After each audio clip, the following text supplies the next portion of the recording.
let's go on to question 40. So this one, for this one, you guys probably have read this already. So the way I would approach it is setting up a Venn diagram. So we have three core categories, beanies, scarves, and gloves. So I'm going to set up a Venn diagram with three circles, okay, to represent the three different categories. So we have beanies, scarves, and gloves, okay? I'm just gonna label them. So this one's beanies, this one's scarves, this one's gloves, and this outer region represents those who don't wear beanies, scarves, nor gloves. Okay, so 15 were wearing beanies. Now, what does that mean? What does 15 were wearing beanies mean? It means that everything in that circle adds up to 15. So that means this region plus this region plus this region plus this region gives you 15. And then 8 were wearing scarves, so that means that everything, like every section in the S or the circle of scarves adds up to 8, and so on for gloves, okay? So just understand what you're getting yourself into when you set up these diagrams. You can't always put down values immediately. We're actually going to use these numbers at the end. On close inspection, he could see that all of the children wearing scarves were also wearing gloves. So what that means is that this region here is equal to 0. Why? Because there's no students who are only wearing scarves and not wearing gloves. So this region here is equal to 0, and also this region here is equal to 0, because there are no children who are wearing scarves but not gloves. So if you're wearing scarves, you're definitely wearing gloves, right? So all of the children wearing scarves were wearing gloves, so there's no region which is in scarves which doesn't overlap with gloves, right? Half of the children with a scarf also had a beanie. So how many children had scarves? 8. So half of 8 is 4. So 4 children with a scarf had a beanie. So how many children in the overlap between scarf and beanie? 4. Okay, so that's 4. Does that make sense? Okay. There were 4 children wearing a beanie who also had gloves but no scarf. So beanie and gloves but no scarf. So that means 4 children in this region, right? Beanies and gloves but no scarf. There were 2 children with no beanie, no scarf, and no gloves. So 2 children there. Now, you might be thinking, okay, what goes here and what goes here and what goes here? That's where you have to come in and use these values. So first of all, with 15 we're wearing beanies, that means all the numbers in this circle add up to 15. So right now we have 4 plus 4, that gives us 8. So that means that has to be 7. Okay, does that make sense? Because now we have everything in that B circle, that beanie circle, 7 plus 4 plus 4 give you 15. Then we can use the next value of 8 we're wearing scarves, so that means there's 8 in that scarves circle, so that's 4. That must be equal to 4. Okay, so that will add up to 8. And then we have 12 we're wearing gloves, so 12 in the glove circle. Now I already have 4 plus 4 plus 4 equals 12, so that just means that there's 0 students who are just only wearing gloves. Okay, now the final question is simply, how many children arrived for class yesterday? Well, how many, like this whole rectangle and the 3 circles represent the total number of children in Freetown, so you just have to add up the numbers. So you want to do 2 plus 7 plus 4 plus 4 plus 4.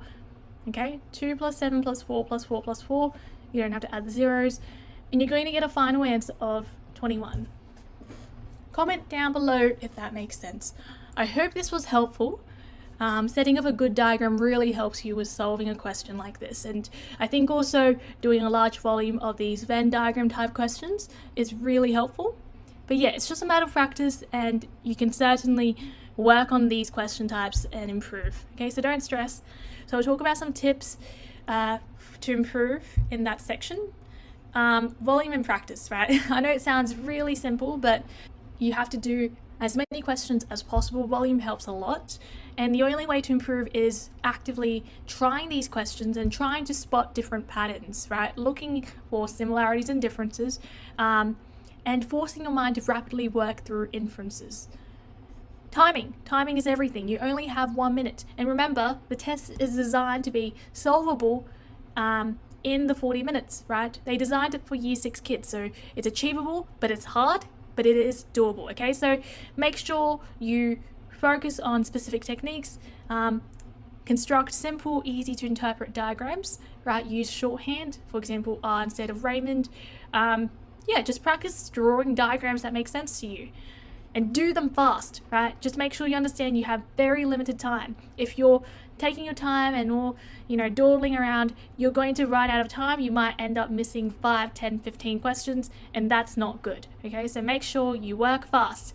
Never jump to assumptions, so if necessary, create several diagrams, okay? So if you're working on a logic game question, don't be like, oh, my gut instinct is that I think Raymond likes fishing, so I'm going to put that there. No. Create several diagrams to account for the different possibilities. Common exam traps. So poor time management is the biggest mistake or trap that kids fall for, especially when they get overwhelmed. They go into mental hijack. They start thinking and spending a lot of time on certain questions, right? If you see a question that's hard, move on, okay? And come back to it later. Always mark it, come back to it later. Allocating excess amounts of time for easy questions, right? You have to work fast.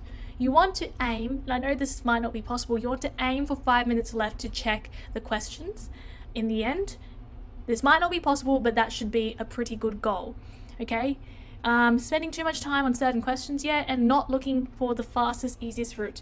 Now, my tip for this is always go to the question stem first, and then quickly skim over the options, because then at least you know what you're getting yourself into. Okay, so for example, if I had this question, right, I'll just quickly read the question stem, which is not possible, and then I'll skim all of this, and this is clearly about, a conditional logic chain. If I had, for example, this question, I'll just quickly read the question stem. I know this is about weakening the argument, so I know which process to undertake, right? Find the conclusions, find the premise. Okay, decoys. So not being able to spot common decoys and traps, not being able to filter out irrelevant details, jumping to conclusions, failing to consider all components of the question, relying on your gut instinct, choosing options which feels right rather than using tactical elimination. If you're short on time, it's okay if you can just eliminate 2 options and then choose maybe the other 2 remaining options. You have a 50-50 chance of getting it right, but if you're simply going by your gut feeling and not actually working through things systematically, then you're bound to get the question wrong, okay?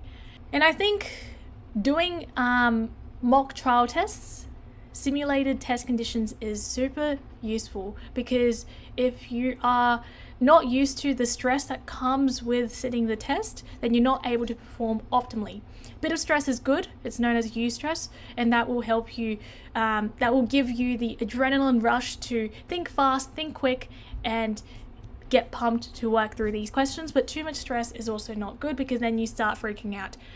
You go into mental hijack. So how do you combat this? How do you prevent really high levels of stress? The right preparation, okay? And that means doing exams under time pressured conditions. So try to find opportunities to do trial tests. If you get any work, if you find any resources, try to do them under timed conditions, okay? And also compete with yourself. You still have several months, so you guys have several months until the selective schools test, so there's a lot of time to improve. Try to do better than you did yesterday. Remember, taking small steps consistently will help you achieve your goals. So just do regular practice, fix your mistakes, work hard, and you guys have got it. So thank you so much for tuning in. I hope this was helpful. Leave me a like if it was, and I wish you guys all the best in your studies. Keep hustling. Bye bye.